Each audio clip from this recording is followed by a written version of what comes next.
Anwar Ibrahim sekarang saya nampak macam sakit je. Tak tentu arah Anwar. Stres.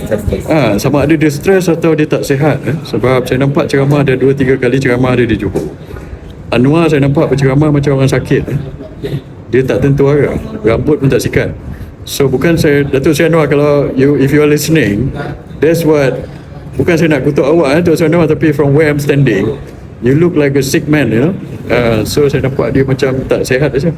So kalau Zahid pergi dengan Anwar PHBN untuk PRU 16 dan mereka berjaya mendapat 112 kursi, Anwar mungkin pegang sekejap dapat ni, lepas tu dia bagi pada Zahid untuk jadi Perdana Menteri. Mungkin saya nampak melalui pengiraan-pengiraan itulah cara Zahid Hamidi boleh jadi PM kot. So daripada segi kebarangkalian, saya punya kira-kira dia punya strategi macam tu lah barangkali. Wallahualam. Okay. Saya nampak itu perkembangan yang bagus lah. Dan itu 2 parti baru. Saya dengar ada lagi 2 parti lagi nak masuk. So lagi banyak parti masuk, lagi bagus sebenarnya. So saya ingat kita terimalah sebanyak mana parti yang nak masuk, lagi bagus. Saya nampak PRN ni kajaan lawan kajaan di sana. PH dengan BN dua-dua kajaan di peringkat negeri dan juga di peringkat persekutuan. Dan mereka akan guna keputusan PRN ini untuk mereka kira semula, supaya lepas PRN ni baru kita nampak dia akan buat keputusan BN, Barisan Nasional Parti Kelili UMNO lah, sama ada dia nak pergi solo ataupun pergi dengan PH. Saya nampak. Dan kalau tanya saya, jangkaan saya lah, saya nampak satu cabaran tau untuk Barisan Nasional untuk kekalkan 40 kursi tu. Mereka boleh cubalah. Dulu masa PRN yang lepas yang saya sama-sama pergi berkempen masa itu, PH tak kuat. Masa tu Anwar Ibrahim belum lagi jadi kerajaan. DAP pun tak kuat di Johor pada ketika itu, dia adalah kursi dia. Tapi kali ini saya ingat kalau Barisan Nasional underestimate PH di situ, maka jikalau keputusan itu adalah tidak memberangsangkan untuk Barisan Nasional, maka itu akan menyebabkan mereka kira semula nanti macam mana nak pergi PRU lah. Anwar Ibrahim pun sama. Kita di Perikatan Nasional dan di Perpakan, kita tengok kita third force di Johor. Saya tengok PAS pun ada peluang untuk menang beberapa kursi di sana. Sama. Negeri Sembilan pun sama. Saya ingat keadaan di Negeri Sembilan untuk Barisan Nasional dengan PH, orang kata sama je dengan Johor atau lagi teruk lah saya ingat. Pasal dia bergaduh sama dia tu. Dan Perikatan Nasional kita letak calon, tengok macam mana. Kita tak tahu sebab sana sekarang ni banyak penganalisa pun saya tengok tak boleh lagi bagi analisa yang konkret tau macam mana keputusan itu akan pergi. Saya rasa dia akan pergi lebih kurang macam Sabah, ataupun ada keputusan yang tidak dijangka akan dapat dekat Johor dan dekat Negeri Sembilan. Dan ini akan mempengaruhi keputusan Barisan Nasional dengan PH untuk PRU, dan juga akan mempengaruhi sama ada Anwar akan bubar Parlimen awal atau tidak.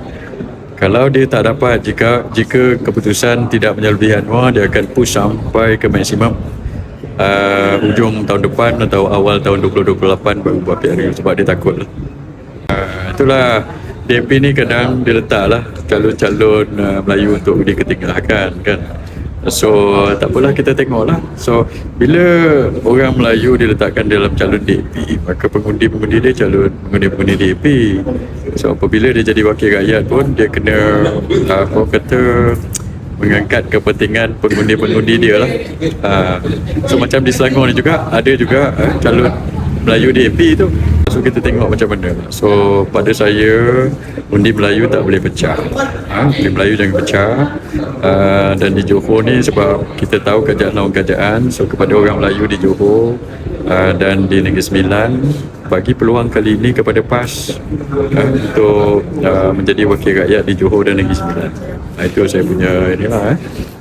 Sebab apa-apa pun saya rasa PH dengan BN akan bentuk kerajaan dekat sana. Itu saya jangka lah. Kalau PH tak cukup kursi, dia akan gabung dengan BN. BN tak cukup kursi, dia akan gabung dengan PH. So di Johor, kalau rakyat di Johor tak nak salah guna kuasa, mereka kena perkasakan pembangkang dalam DUN di Johor itu. Kalau nak macam mana nak perkasakan pembangkang supaya ada pembangkang yang kuat di DUN Johor tu, nantilah PAS dekat situ supaya balance lah sikit dalam DUN Johor tu. Saya bukan kata PAS tak boleh bentuk kajian kat situ, tidak. Tetapi jika kalau kita tengok penganalisa punya kira-kira dan realiti di sana itu, saya tengok yang kuat dekat sana adalah Barisan Nasional dan BH. Kita adalah kuasa ketiga. So kebarangkalian untuk mereka bentuk kajian dah lebih tinggi daripada Perikatan Nasional lah. Itu daripada segi matematiknya. So kebarangkalian untuk mereka ni cium mulut semula pun lebih tinggi. So bila kalau kata awak bayangkanlah, kalau 50 daripada 56 kursi itu dipegang oleh PH dengan Barisan Nasional, takkan ada pembangkang yang kecil di dalam DUN. Itu tidak bagus untuk DUN Johor. So bagi PAS menang di kursi-kursi. In fact PAS pun tak bertanding semua kursi kan. PAS bertanding berapa kursi di Johor, nanti akan diumum, tak salah saya berapa belas kursi lah dia akan bertanding. Saya tengok Dr. Mazli bila dia bertanding di Puteri Wangsa ni, itu kawasan senang tu, macam dia cari kawasan senang pula dah. Puteri Wangsa tu saya tahu itu kawasan senang untuk dia, untuk PH. Sebab masa PRN yang lepas saya tahu kawasan Puteri Wangsa ni banyak kawasan bukan Melayu kan. Dulu kursi ni dipinjamkan kepada muda. So di Puteri Wangsa itu muda menang dengan sokongan daripada pengundi-pengundi DAP. So kali ni kalau Mazli menang di Puteri Wangsa pun sama lah. Dia punya conggak dia mengharapkan penyokong atau pengundi DAP untuk undi dia di Puteri Wangsa. So awak bayangkan kalau Mazli menang di Puteri Wangsa menjadi MB di Johor, yang undi dia tu orang DAP, so dia ni jadi MB apa, MB siapa ni mewakili, dia akan tengok kepentingan pengundi-pengundi dia lah, which is di Puteri Wangsa orang nyokong dia tu siapa, kebanyakannya adalah orang DAP lah. Itu yang saya nampak. Dan bila Mazli pilih Puteri Wangsa ini tak challenge.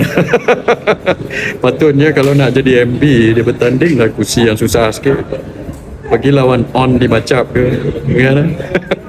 Barulah ada challenge sikit pada Mazli. Saya nampak selagi Zahid Datuk Seri Zahid Hamidi Presiden UMNO, saya tak nampak benda ni lah.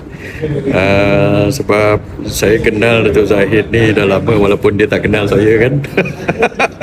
So selagi dia Presiden UMNO, saya tak nampak jalan bahawa dia akan bersetuju untuk bekerjasama dengan PAS. So apa-apa kerjasama yang saya nampak mungkin selepas PRU 16. Kalau nak komen apa yang saya baca macam ni, saya baca ini, saya cakap je lah kat sini, awak nak quote lah.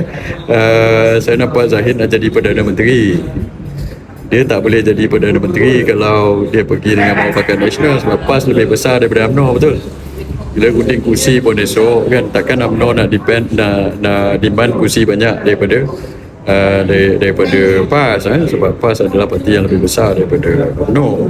So kali ini mestilah PRU 16 kalau PAS menang, PAS jadi PM lah. Takkan nak bagi Zahid jadi PM. Kalau kita pergi Muafakat Nasional dengan Zahid sebagai poster boy jadi PM, saya tak rasa ramai orang Melayu akan undi. Lagi huyup kita kat situ, saya rasa lah Zahid nak marah saya, marah lah kan.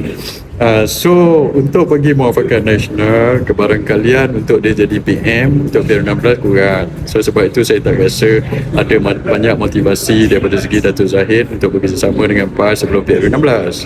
So sebab itu saya nampak ada dua option untuk dia pergi PRU 16 ni, bergantung pada keputusan PRN ni, PRN Johor ni. Satu, sama ada pergi solo atau pergi dengan PH.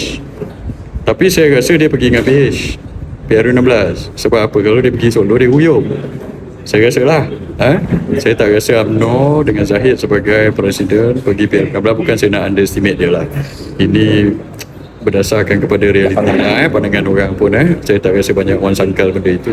Kalau UMNO Barisan Nasional pergi solo dengan Zahid sebagai poster boy jadi PM, saya tak rasa dia akan dapat banyak kursi.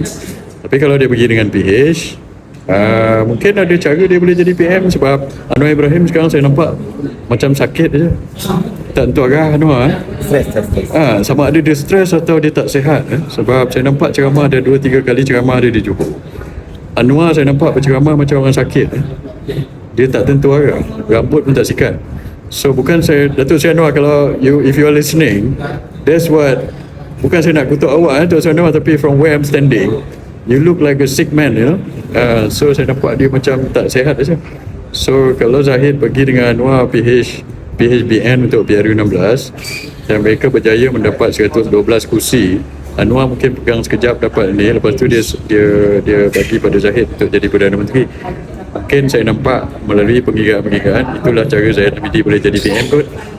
So daripada segi kebarangkalian, saya punya kira-kira on dia punya strategi macam tu lah barangkali. Wallahualam. Okay.